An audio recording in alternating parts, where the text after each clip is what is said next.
Dans mon cabinet, chaque semaine, je reçois des combattants qui me demandent « Docteur, quelle est la pire blessure que vous avez vue au bord de la cage ?» Et après de nombreuses années comme médecin officiel du MMA en France, cette question reste toujours délicate. Le MMA est souvent considéré comme l'un des sports les plus dangereux au monde. Et en tant que médecin au bord de la cage, je peux témoigner de la violence et de l'imprévisibilité des blessures qui peuvent survenir en une fraction de seconde. Mais au-delà du spectacle et de l'aspect dramatique, il y a une réalité médicale fascinante. Le corps humain poussé à ses limites, des mécanismes de traumatisme complexes et des défis de réhabilitation extraordinaires. Aujourd'hui, je vais vous présenter les blessures les plus catastrophiques de l'histoire du MMA, en vous expliquant les mécanismes traumatiques, les conséquences à long terme et les leçons médicales que nous en avons tirées. Attention, certaines images peuvent être difficiles à regarder, mais elles sont essentielles pour comprendre la réalité brutale de ce sport et les avancées médicales qu'elles ont parfois inspirées. Décembre 2013, UFC 168, l'un des moments les plus choquants de l'histoire du MMA. Anderson Silva, considéré comme l'un des plus grands de tous les temps, affronte Chris Weidman dans un combat revanche. Au deuxième round, Silva lance un coup de pied bas que Weidman bloque en check. Une technique défensive où l'adversaire lève légèrement sa jambe pour que le tibia de l'attaquant frappe contre son propre tibia. Résultat, une fracture diaphysaire complète des deux os de la jambe, tibia et péroné, que l'on appelle maintenant fibula. D'un point de vue médical, c'est ce que l'on appelle une fracture transverse du tibia, l'un des traumatismes orthopédiques les plus graves chez un athlète. La physiopathologie est fascinante. Le tibia de Silva a frappé la partie dure du tibia de Weidman, à un angle précis qui a créé une force de cisaillement. Combiné aux microfractures probablement déjà présentes dues aux années d'entraînement, cela a provoqué une rupture complète de l'os. Outre un coup puissant dans la jambe, on peut observer ces fractures en MMA lors d'une chute avec des atterrissages mal exécutés ou une torsion extrême qui se produit quand le pied reste fixé tandis que le corps tourne. Le traitement d'une double fracture du tibia et de la fibula commence souvent par l'immobilisation, utilisant un plâtre ou des attelles pour stabiliser la fracture, suivi parfois de chirurgie pour replacer les os avec des vis ou des plaques si la fracture est complexe. Après cela, la rééducation prend le relais avec des exercices pour retrouver mobilité et force dans la jambe. La reprise du MMA après une telle blessure présente des défis, notamment le risque de se blesser à nouveau si la reprise est précipitée. La perte de force et de mobilité dans la jambe affectée peut également retarder le retour au niveau antérieur de performance, sans oublier l'impact psychologique comme la peur de se blesser encore et encore, qui peut altérer la confiance et la performance. Pour un retour réussi en MMA, il est essentiel d'adopter une progression graduelle dans les entraînements pour permettre à la jambe de s'adapter à nouveau aux exigences du sport. Un focus sur le renforcement spécifique de la jambe blessée aide à prévenir d'autres blessures. Un soutien psychologique peut également s'avérer précieux pour aider l'athlète à surmonter ses craintes et à regagner confiance en ses capacités physiques. D'ailleurs, Anderson Silva a pu récupérer, mais comme c'est souvent le cas avec ce type de traumatisme, il n'a jamais retrouvé son niveau antérieur. L'ironie du destin. 8 ans après avoir été l'adversaire lors de la fracture de Silva, Chris Weidman a subi exactement la même blessure contre Uriah Hall à l'UFC 261. Ce qui rend ce cas particulièrement intéressant d'un point de vue médical, c'est la similitude presque parfaite avec la blessure de Silva. Nous avons pu observer le même mécanisme traumatique chez deux athlètes différents à peu près une décennie d'intervalle. Cette blessure s'est produite dès le premier coup de pied de Weidman dans le combat, seulement 17 secondes après le début. La fracture était si complète et soudaine que son tibia flottait littéralement sous la peau, retenu uniquement par les tissus mous et les muscles. Pour Weidman, la réhabilitation a été particulièrement difficile. En tant que médecin, je peux vous dire que l'âge est un facteur essentiel dans la récupération de ce type de blessure. En effet, à cet âge, la consolidation d'une fracture du tibia et de la fibula peut être plus complexe en raison du ralentissement naturel des processus de guérison liés à l'âge, avec une ossification plus lente, augmentant ainsi le risque de complications telles la mauvaise union des os avec des os qui ne fusionnent pas correctement ou se consolident en mauvaise position. De plus, la densité osseuse réduite peut également compliquer la guérison et nécessiter des interventions médicales ou chirurgicales plus fréquentes et invasives pour assurer une récupération adéquate. Weidman a dû subir plusieurs interventions chirurgicales et des complications post-opératoires ont même fait craindre une amputation à un moment donné. Cela nous rappelle l'extrême gravité de ce type de blessure, même avec les meilleurs soins médicaux disponibles. En juillet 2021, lors du 3e combat entre Conor McGregor et Dustin Poirier à l'UFC 264, McGregor a subi une fracture similaire, bien que légèrement différente des deux précédentes. Contrairement à Silva et Weidman, la fracture de McGregor n'est pas survenue lors d'un coup de pied bloqué, mais plutôt lors d'un déplacement. Médicalement, nous parlons ici d'une fracture de fatigue qui s'est complétée lors d'un mouvement de torsion. Les examens d'imagerie ont montré une fracture située à la jonction du tiers distal et du tiers moyen du tibia et du péroné, que l'on appelle maintenant fibula, un endroit particulièrement vulnérable.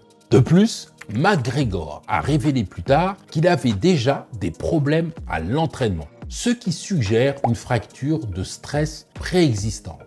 Dans le cadre du MMA, détecter une fracture de fatigue dès les premiers signes de fissure est essentiel pour prévenir une rupture complète. Pour diagnostiquer ces fractures, les médecins peuvent d'abord s'appuyer sur le ressenti du combattant pour comprendre ses douleurs, suivi par des examens plus précis comme l'IRM, qui est particulièrement efficace pour voir les détails internes de l'os que les rayons X ordinaires pourraient manquer.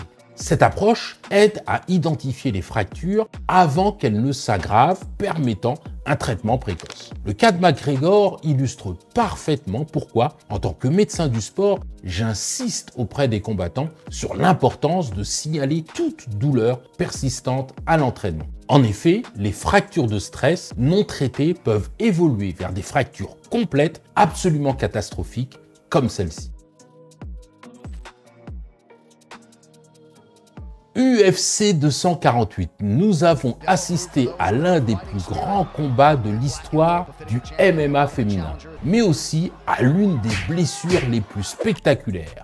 Joanna a développé un hématome frontal massif qui a transformé son visage au fil des rounds. D'un point de vue médical, ce que nous observons ici, c'est un hématome supériorité frontale bilatéral. Terme simple, c'est une accumulation de sang entre l'os du front et le périoste, c'est-à-dire la membrane qui recouvre l'os. Des coups répétés à la même zone provoquent une séparation du périoste de l'os lui-même et l'accumulation de sang dans cet espace. Ce qui est remarquable dans ce cas, c'est l'ampleur de l'hématome et sa symétrie. Généralement, ces hématomes sont unilatéraux et moins étendus. La symétrie suggère un traumatisme contondant répété au centre du front, probablement dû au jab avant précis de Zhang Weili. Dans le contexte d'un combat de MMA, la prise en charge d'un hématome supériorité au niveau de l'os frontal commence par une évaluation médicale minutieuse pour exclure des lésions plus graves comme les fractures. On utilise souvent des radiographies ou un scanner cérébral pour s'assurer qu'il n'y a pas de complications donc cachées. Le traitement immédiat inclut la gestion de la douleur avec des antalgiques et l'application de froid pour réduire le gonflement et la douleur.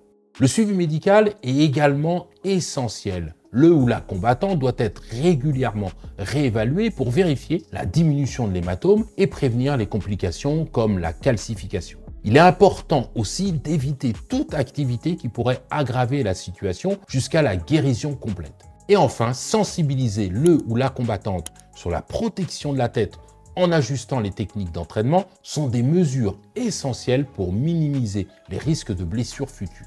La récupération est généralement complète en 10 à 15 jours avec résorption naturelle de l'hématome. Joanna a récupéré rapidement sans séquelles permanentes. Mais ce type de traumatisme répété peut potentiellement causer des complications à long terme, telles que des problèmes osseux, neurologiques ou des douleurs persistantes. En janvier 2016, Matt Mitrione a subi un traumatisme oculaire dramatique lors de son combat contre Travis Brown. Après plusieurs coups accidentels dans l'œil, Mitrione a développé un hématome orbital massif qui a fermé complètement son œil droit. Ce que nous voyons ici, c'est un hématome périorbitaire associé à une fracture du plancher de l'orbite. Cette zone est particulièrement vulnérable car l'os y est très fin, moins d'1 millimètre d'épaisseur par endroit. Les conséquences potentiellement sont graves, avec une augmentation de la pression intraoculaire, une diplopie, c'est-à-dire une vision double, un enfoncement du globe oculaire et, dans les cas extrêmes, une perte de la vue par compression du nerf optique. Mitrione a dû subir une intervention chirurgicale pour réparer la fracture orbitale et drainer l'hématome. La récupération complète dans ces cas peut prendre 3 à 6 mois avec des exercices spécifiques pour récupérer la mobilité oculaire normale. En tant que médecin de bord de cage, ce type de blessure est particulièrement préoccupant car la vision est essentielle pour la défense du combattant. C'est d'ailleurs la raison pour laquelle j'ai stoppé le combattant Benoît Saint-Denis contre Renato Moicano à l'UFC Paris 3. Je vous mettrai en description le lien de la vidéo où j'aborde le sujet. Une intervention rapide est donc essentielle pour préserver la fonction visuelle à long terme et ne pas engager de complications pour le combattant. UFC 180, Leslie Smith a subi l'une des blessures les plus spectaculaires de l'histoire du MMA. Lorsque son oreille s'est littéralement déchirée pendant son combat contre Jessica Eye. Ce que nous voyons est une avulsion traumatique partielle du pavillon auriculaire. L'oreille, déjà fragilisée par des micro-traumatismes répétés, la fameuse oreille en chou-fleur ou hématome auriculaire, s'est déchirée sous l'impact d'un coup direct. D'un point de vue anatomique, le pavillon auriculaire est constitué principalement de cartilage recouvert d'une fine couche de peau, sans protection osseuse et avec une vascularisation importante. Cette région est particulièrement vulnérable au traumatisme. En cas d'avulsion traumatique partielle de l'oreille, lors d'un combat de MMA, la première étape est de contrôler le saignement en appliquant une pression douce avec une gaze stérile, puis de nettoyer la zone blessée avec une solution saline pour réduire le risque d'infection. Il est important de préserver tout tissu détaché en le maintenant humide et stérile et de le transporter rapidement à l'hôpital avec le patient pour une évaluation par un spécialiste. Une fois à l'hôpital, un chirurgien, souvent un spécialiste en chirurgie plastique ou IRL, examinera la blessure pour décider de la meilleure approche pour réimplanter ou reconstruire la partie de l'oreille endommagée. Cette intervention peut nécessiter des techniques avancées pour reconnecter les tissus et assurer une bonne cicatrisation.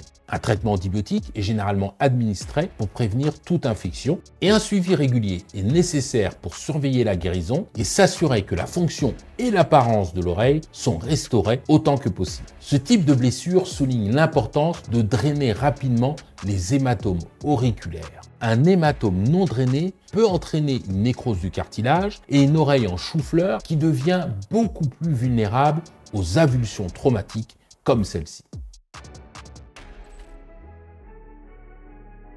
Cette blessure représente probablement le traumatisme crânien le plus spectaculaire de l'histoire du MMA. Lors d'un combat Bellator en 2016, Michael Page a asséné un coup de genou sauté à la tête d'Evangelista Santos, causant une fracture frontale impressionnante. Les images médicales post-traumatiques montrent une fracture comminutive de l'os frontal avec enfoncement. En termes simples, l'os du front s'est littéralement enfoncé et disloqué vers le cerveau. Ce type de fracture est très sérieux car il peut causer des dommages au tissu cérébral sous-jacent, provoquer un saignement à l'intérieur du crâne ou entraîner une fuite du liquide qui entoure et protège le cerveau, le fameux liquide céphalorachidien. Il existe également un risque élevé d'infection et de problèmes neurologiques durables, ce qui rend cette blessure particulièrement préoccupante et nécessitant une attention médicale immédiate. Santos a dû subir une cranioplastie. C'est une procédure où une plaque en titane est placée pour remplacer l'os endommagé et protéger le cerveau. La récupération est très longue et les risques de séquelles neurologiques permanentes sont élevés. Cette blessure a mis fin à la carrière de Santos et illustre pourquoi la sécurité des combattants doit rester primordiale, même dans un sport aussi intense que le MMA. En décembre 2019, Alistair Overeem a subi une lacération spectaculaire de la lèvre lors de son combat contre Jairzinho Rozenstruik. D'un point de vue médical, il s'agit d'une coupure profonde de la lèvre qui a atteint les muscles. La lèvre, qui est principalement faite d'un muscle entouré d'une fine couche de peau et de muqueuse, est particulièrement sensible aux blessures causées par les coups directs. La difficulté de soigner cette blessure vient de l'importance de la lèvre tant pour son rôle fonctionnel que pour son aspect esthétique. La chirurgie pour réparer la lèvre doit être extrêmement précise, en réalignant soigneusement chaque couche de la muqueuse interne aux muscles jusqu'à la peau. Cela est essentiel pour s'assurer que la lèvre retrouve non seulement sa fonction, mais aussi son apparence normale. En particulier la ligne vermillon, qui est la frontière visible entre la peau de la lèvre et la partie intérieure plus rouge. Overeem a bénéficié d'une chirurgie plastique immédiate, ce qui a permis une cicatrisation optimale avec des séquelles esthétiques minimales. Ce cas souligne l'importance d'une prise en charge rapide par des chirurgiens spécialisés pour les traumatismes faciaux complexes. Le combat entre Rory MacDonald et Robbie Lawler à l'UFC 189 est considéré comme l'un des plus violents de l'histoire du MMA. Mais il illustre également un aspect souvent négligé des traumatismes sportifs, l'impact psychologique. MacDonald a subi une fracture du nez et de multiples lacérations faciales pendant ce combat brutal. D'un point de vue médical, sa blessure principale était une fracture comminutive complexe du nez avec déviation septale et obstruction des voies aériennes. En langage clair, les os du nez étaient brisés en plusieurs morceaux avec un déplacement de la cloison nasale qui sépare les deux côtés du nez, entraînant une respiration difficile par le nez. La fracture complexe du nez subie par MacDonald peut entraîner des problèmes à long terme, tant physiques que psychologiques. Physiquement, les dommages peuvent modifier la structure du nez, affectant la respiration normale, ce qui est essentiel pendant l'exercice intense comme le MMA. Mais psychologiquement, l'expérience traumatisante du combat peut réellement provoquer un syndrome de stress post-traumatique, avec des symptômes tels que des flashbacks, de l'hypervigilance et des changements d'humeur qui peuvent faire éviter à l'athlète les entraînements et les compétitions. Ces impacts psychologiques nécessitent une prise en charge complète qui inclut un soutien médical pour les blessures physiques et un accompagnement psychologique pour gérer le stress et l'anxiété post-traumatique. Un retour progressif à la compétition est essentiel en s'assurant que l'athlète est prêt tant physiquement que mentalement pour éviter de compromettre sa carrière et sa qualité de vie.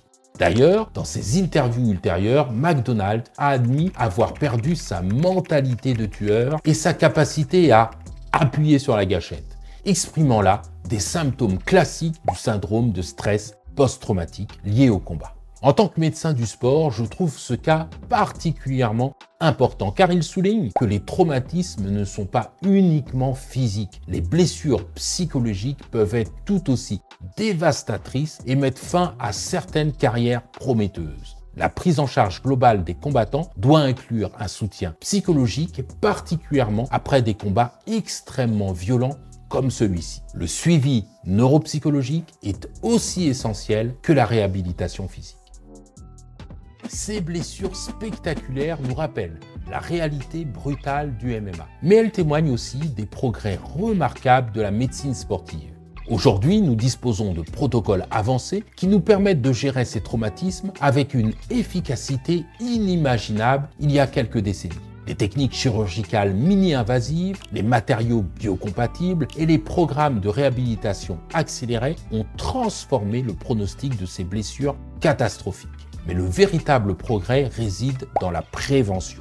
En France, nous avons mis en place des protocoles rigoureux de suivi médical des combattants, outre les examens préalables obligatoires tels que les IRM cérébrales, les examens ophtalmologiques et autres contrôles médicaux. Les événements internationaux de MMA tels que l'UFC, le PFL ou le KSW disposent d'un dispositif médical très élaborés. Ces événements comptent près de 11 médecins sur place, incluant des spécialistes en chirurgie orthopédique, stomatologie et ophtalmologie. De plus, des hôpitaux et cliniques sont prêts à intervenir rapidement en cas de problème urgent, assurant ainsi une prise en charge complète et immédiate des combattants en cas de besoin. La légalisation récente du MMA en France nous offre une opportunité unique de développer un cadre médical exemplaire où la protection des athlètes est prioritaire sans compromettre l'essence de ce sport. À tous les pratiquants qui regardent cette vidéo, je tiens à vous rappeler que la majorité de ces blessures graves surviennent dans un contexte de fatigue, de déshydratation